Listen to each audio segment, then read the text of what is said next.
which is a free application for student aid. On this form, you have to fill out your parent or guardian's combined income, parent assets, personal savings, parents' previous year tax forms. This is also a great website to use when learning about financial aid. It has a ton of resources, breaks it down for you real simple, so if any of you guys do have questions or are confused by anything about the process, it's an awesome tool to use right there, and I'll give you guys a list of the websites that I cite for my PowerPoint. Scholarships, there's thousands of scholarships. A lot of the time there's non-academic scholarships too, so there's for example, there's a Big Y scholarship offered in Western Mass where kids who are either work at Big Y or have parents who work at Big Y or relatives can apply for a scholarship. It's always great to get letters of recommendation, and if you have community involvement like you guys working at the and coming to the Holy Boys and Girls Club all the time, that's awesome. And leadership positions that you've previously held, whether it's a sports team or a club or something like that, is also a great thing to add to that when applying for scholarships. And another website that I'll give you guys afterwards is collegeprowler.com, and it shows you all the different scholarships that are offered in Massachusetts. Another great resource for finding colleges that might interest you or majors that might interest you. Early acceptance is another thing I know the Keystone Club wanted to learn about a little bit.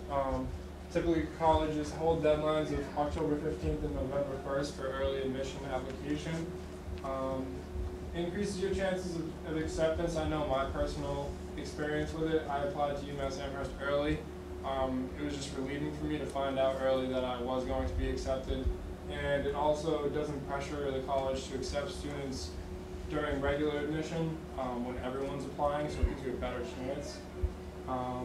Like I said, it's just a great way to commit. Work study typically also needs a FAFSA form for this as well with different schools. For example, at UMass, you can earn between $1,500 and $1,800 a semester, either through an off-campus or on-campus job. Some of the cool work-study jobs at UMass, you can be a tour guide, you can work in a department office, you can be an attendant at the gym where basically you just walk around, hang out, say what's up to your friends, just make sure everyone's being safe and the equipment's clean. You're also going to be a help desk attendant or another kind of attendant on campus where you can also do homework and get paid at the same exact time, so that's, who doesn't like that? That's an awesome thing. Budgeting, this is just something personally that I know I've had trouble with, and my friends and most people in college do, is really just learning how to stretch out your expenses and saving money. Major expenses usually include eating out, weekend fun expenses, special events like concerts. If you live off campus, there's a whole other slew of expenses that you may have, like rent, utilities, gas for your car, groceries. I know last year, junior year, I started keeping a little notebook where I would write down every time I would spend money, even if it was $1, $2. And at the end of the week, I'd be able to look at what I spent money on, and I could decide whether or not I should be spending money in certain areas or if I should use those finances for other areas. It just helps out a ton. Like, you realize when you're trying to be financially independent, it can be really difficult. But if you have that source of where you use your money, and not like at the end of the week, like, oh, right off my money goes. So that helps out a lot. Just a little tip. Time management is also huge. I would say it's one of the #1 skills you need for college or any higher education after high school. It's good to just keep a calendar of important events coming up. Plan out the week ahead. I know on Sundays I'll just hang out and watch football and kind of just like look at what's coming up the next week, and really set a time to go to the library, which is very, very important. Depending on where you go to school, regardless, I would actually say the library is like an awesome place to do work. It's just like always a place you can go without any kind of distractions at all. Also set aside fun time too. You gotta have that. And if you're not meeting the deadlines, you can ask yourself why and how can I change it. Flexibility of educational opportunities. So basically this is just like, I would say with mostly any college you go to, whether it be a 4-year or 2-year school, there's so many majors that are offered. When you do select a major, it's not set in stone. I know my father changed his career path and his major like 3 or 4 different times. I personally changed mine like twice. It's really important that you find what's your best fit. That's why I did BDIC at UMass, where you get to basically build your own major. More and more colleges are starting to have these kind of programs and departments where you create your own curriculum and your focus and decide what you want to do with it. That's how I came upon social entrepreneurship. It's always important to maintain your GPA throughout this time at college too, because if you're trying to transfer throughout departments or majors, you're going to need a minimum requirement GPA. Another thing that's important is step out of your comfort zone. So college is a great time to do this.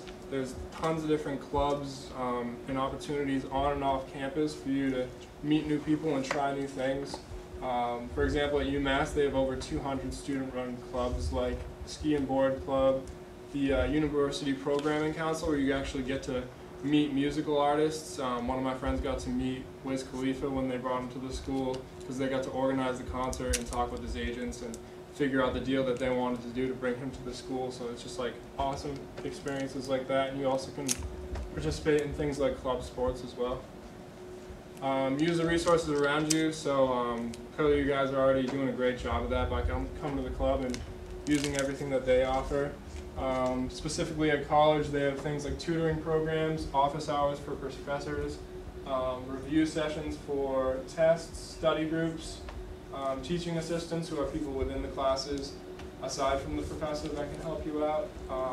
Career services help you get internships and also career placement. And there's a ton of different professors who have a lot of expertise in specialized areas that you can always approach wherever you go, whatever college you go to, that can help you out and kind of help you decide what you want to do with your future. Self-control. This is something that I would say you have to deal with your entire life, but it's increasingly important when you go to a college environment. You always hold the power of choice. Peer pressure can be very overwhelming, so simply a decision like not going out on a certain weekend night when you know you have a ton of work next week coming up. I mean, there's 52 weeks in the year. You're going to have plenty of time to go with your friends, and you have the time to do it. You just have to make that blatant to them and tell them, like, I know my friends, I really want to go out with you and have fun, but I have all this stuff to do. I'd say that's something that a lot of students do struggle with. I know I struggle with myself. Always remain calm and remind yourself why you came to college in the first place, or any type of higher education. It's a full-time job, basically, but most of all, just enjoy it, I would say. And that's it. You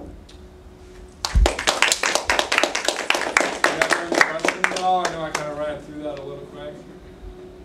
No questions? All right. Well, I got a really 2-minute activity. I just want you guys to pick one candy out of the bag. It's just one flavor.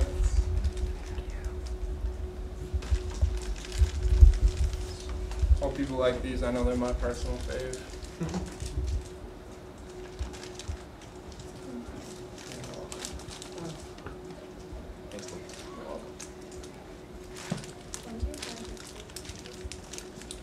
Next Friday, but I have to have this done for tomorrow.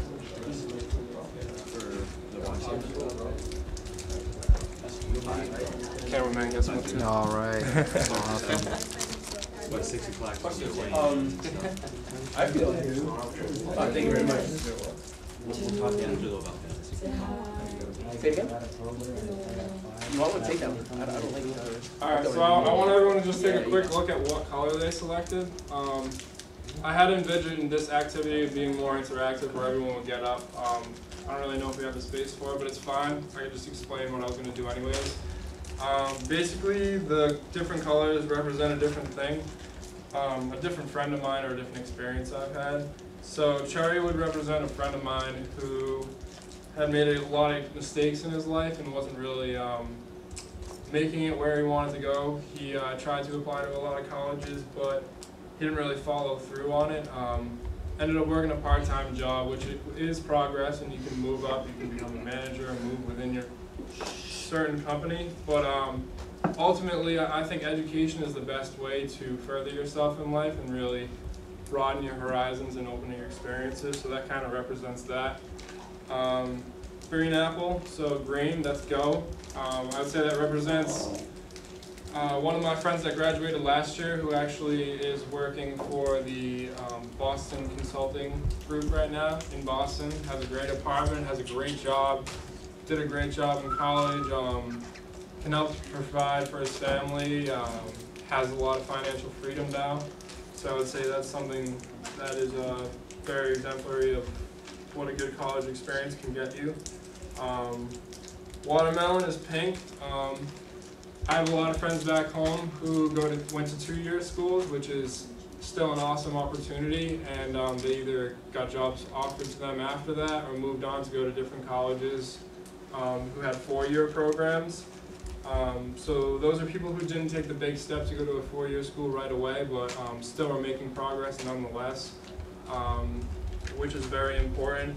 And blue raspberry is kind of like a miscellaneous color, but I would say blue raspberry for me and this activity that I planned out represents someone who, regardless of what situation you're in your life, where you are, what you're doing, if you're kind and generous to people and you respect people who respect you, you really just keep your head on straight, you're going to get where you want to go. So that's just really important to me, and I think it could be something that you guys hold on to as well. That's what I got for you. Whoa, good job. Yeah.